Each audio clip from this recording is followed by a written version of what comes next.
Hello and welcome to Time and Time Again. My name's Alan. I recently did an unboxing of the watch that we're going to be speaking about today. It was literally 5 days ago, so I haven't had an awful long time with it. But I wanted to jump back on and do a quick, very short-term review of it. I got a really good response from the unboxing that I did, some encouraging comments. So I thought, why not just jump straight back in and do another video on it, because there's not many on the 38mm version which I've got. This is the Christopher Ward C60 Trident Pro 300. Like I say, this is the 38mm version, so with only having a small wrist, mine's 6 1/4 inch, this made sense for me. Since I did the video, I had quite a few questions with regards to would it wear well on a slightly bigger wrist, or would perhaps the 40mm be a better option, because they do a 40mm and a 42mm. So I want to talk a little bit about that. Want to talk a little bit about a comparison with my Tudor Black Bay 58 also. And there's a couple of other questions that I'd like to respond to. So without further ado, let's flip the camera over and take another little look at this lovely little watch. Okay, so first off, we'll take a look at the specifications. I must apologise straight away because there's, right on cue, there's a dog barking next door. So hopefully that doesn't disturb us too much. Anyway, let's look at the specifications. This is a 38mm case diameter. We have a lug-to-lug of only 45mm. We have a case thickness, or thinness even, of only 11mm. It's using the Sellita SW200-1 movement, which has a 38-hour power reserve. It's 26 dual self-winding mechanical movement with a date complication, as you can see, at 6 o'clock. We have a brushed and polished Christopher Ward light catcher case, which is absolutely fantastic. We have Superluminova grade X1 BL-C1 filled hands and indexes, and we have a polished lacquered dial, and these come on either a rubber hybrid waterproof strap, which I've actually ordered separately, so I'm looking forward to getting that one, but I chose the bracelet. This is a 20mm lug width, and the bracelet is a nice tapered down from the 20mm down to 16.5 at the clasp. We have a exhibition see-through case back, which is really nicely decorated. If I can just try and get the camera to focus, you'll see it's stamped with the Christopher Ward name on there, and also there's a nice pattern of the twin flag logo you can see on the rotor there, so that's a really nice bit of detail. The crown is got a lovely feel to it. I will show you that, and that's just popped out there, and we can get probably can't hear that, but it feels great.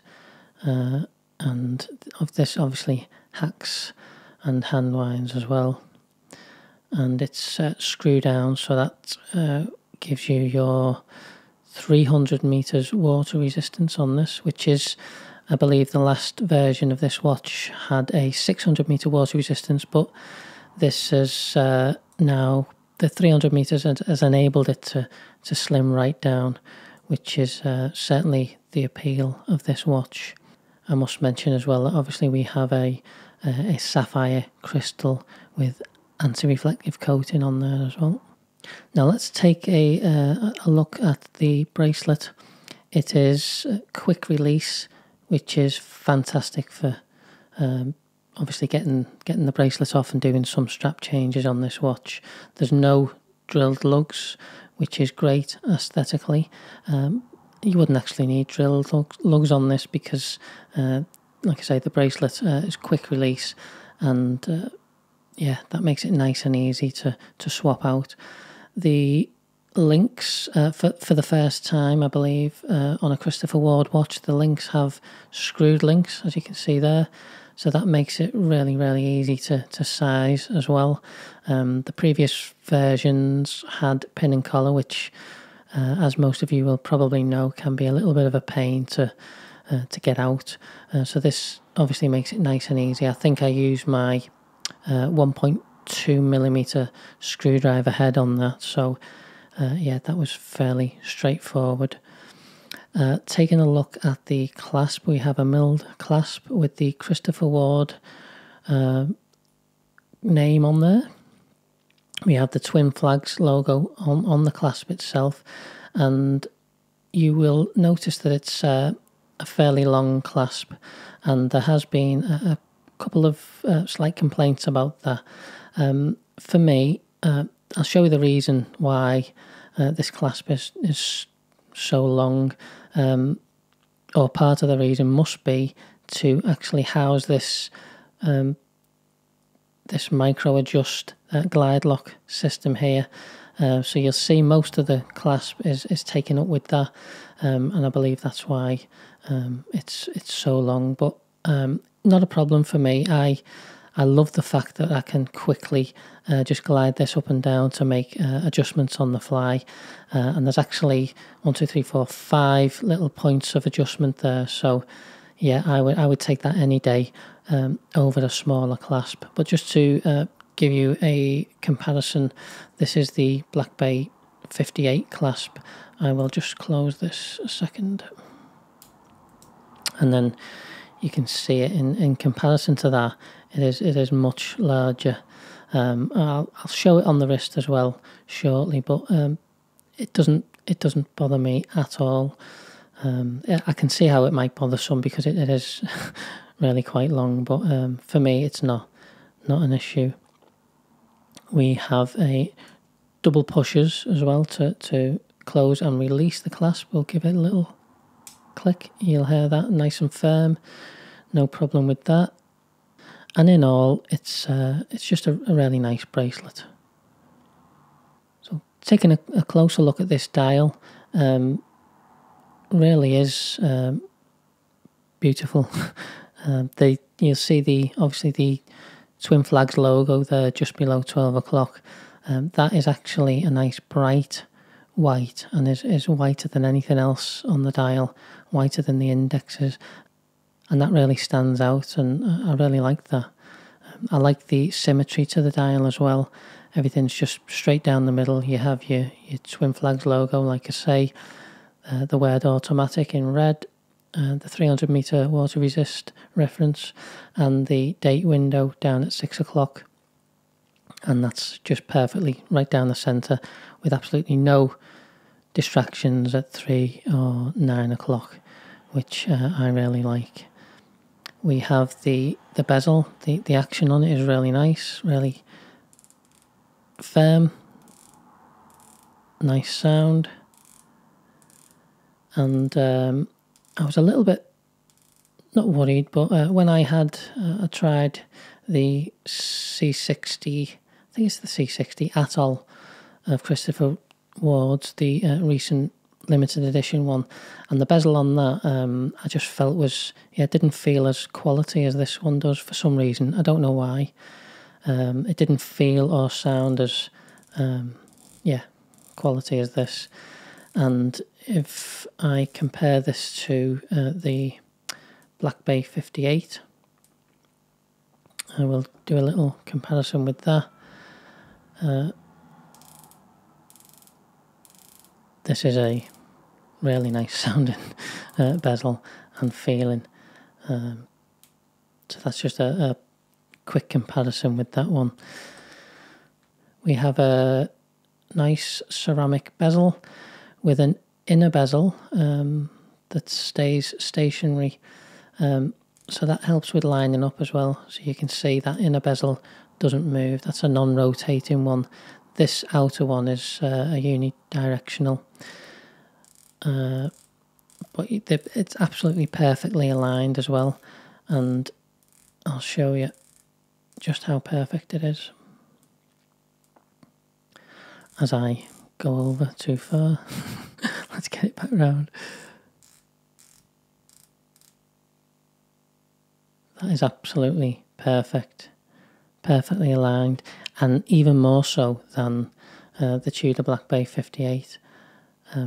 That's pretty perfect, but I feel like it's just a touch off, to the right, whereas this is, like I say, it's just lined up perfectly. The hands are a really nice design as well. I believe that they're slightly matured in comparison to the last version. The minute hand reaches right down to the minute markers, which is cool, and the hour hand is just coming towards touching the hour markers, which is again absolutely perfect in my opinion. One other thing on the dial, you'll see the polished facets there, and they just glisten. If you get it in the right spot, you'll see it. They almost look like a sparkler, like that. Hopefully that's coming across on camera, but yeah, just lots going on the dial to keep you interested if you want to do a little bit more than just check the time, which probably us watch enthusiasts enjoy doing a little bit too much maybe. Also, I mustn't forget to mention the timekeeping on this. I know it's only been 5 days, but going by my calculations, it's basically plus 3 seconds a day. And on the Christopher Ward website, it mentions it has a tolerance of plus minus 20 seconds, so it's obviously well within that. So really happy with that. So I will now put it on wrist and just talk about the wearability. And there she is on wrist.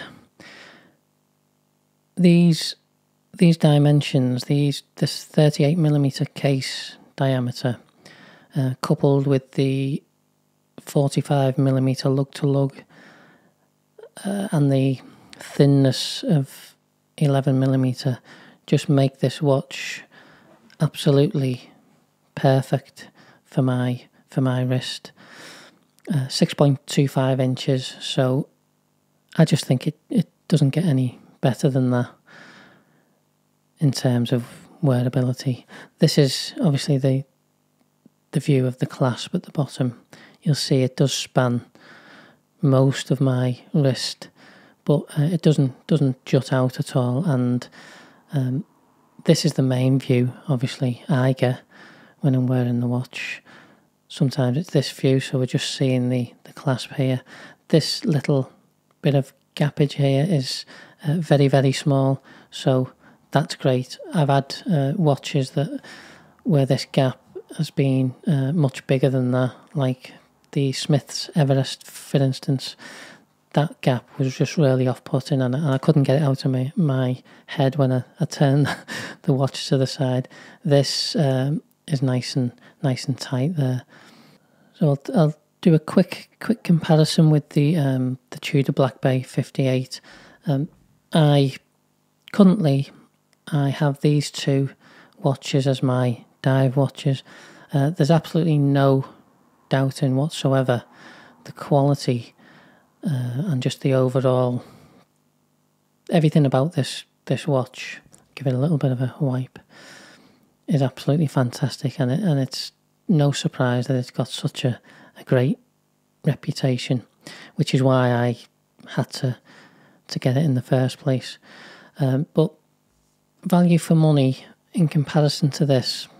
So this is the Christopher Ward is currently £850 on the bracelet, and I used a voucher for £100 off, and I believe that voucher's still valid. So you could get this for £750, which is, you know, a quarter of the price of this watch.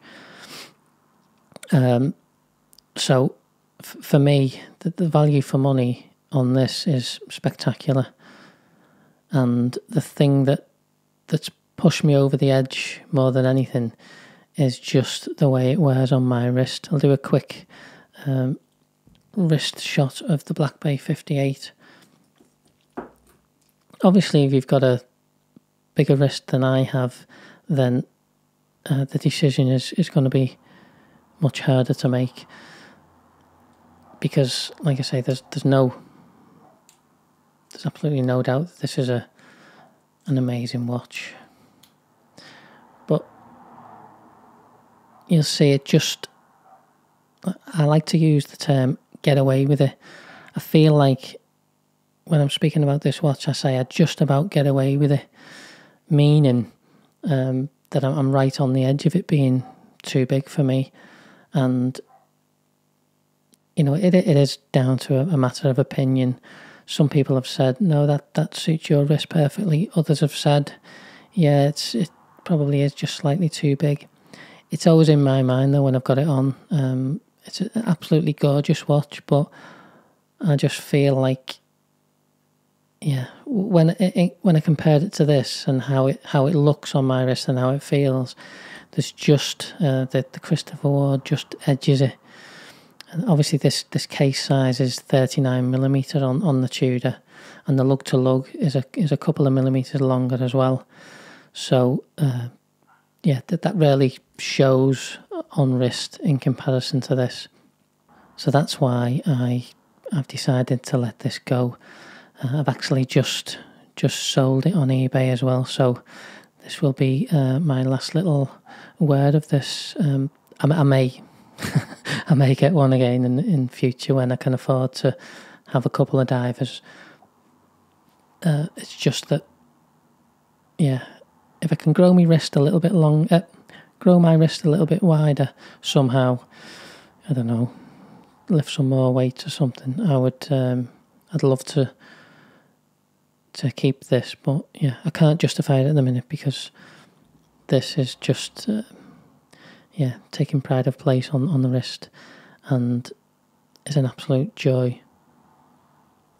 So what I'll do now to just conclude this short-term review is just to throw it on some different straps like I did in the unboxing. People seem to enjoy seeing it on different straps, so I'll do that. And I will also include the links to some of the straps, the ones that I can remember where I bought them from. I will include those links in the description. Just one more thing to add as well. A couple of questions on the unboxing about the size at 38mm and whether I felt that it wore too small, because there's obviously a decision to make for people of around about, I don't know, say 6.5 inch to 7 inch, whether they should choose this variant or the 40mm variant. And I perhaps would get away with the 40mm, but as I keep repeating, this size for me is absolutely perfect. I think up to maybe 6.5 inch, you wouldn't go wrong with this. Anything above, I would imagine you will get away with the 40mm. Obviously, it depends how you want your watches to wear as well. But I'm thinking a diver should have a certain amount of size and presence, and I get that on my wrist. If my wrist was 6.5 and above, I would probably guess that I would need to go to the 40mm variant, and anything over 7 inch, then yeah, maybe the 42 even. But if you're under 6.5, I'd definitely recommend this. And maybe you might have a 7 inch wrist and prefer a smaller looking diver, but I would say, yeah, under 6.5 inch wrist, then 38mm would be the one to go for, and then anything above that, you'd be looking at one of the other two. So hopefully that clears things up. Just before I go, just a quick shout out to everyone who subscribed from last week. I obviously very new to doing this, but I was really encouraged by doing the unboxing video. I only had 56 subscribers at the time, and I've more than doubled that now. And I think the unboxing has had around about coming up towards 5,000 views. So it tells me there's an interest in people making these videos. So I want to keep doing it now. And yeah, so you'll see some more videos coming very soon on a couple of different watches that I've got. And thanks again for watching, and I'll see you on the next one. Peace.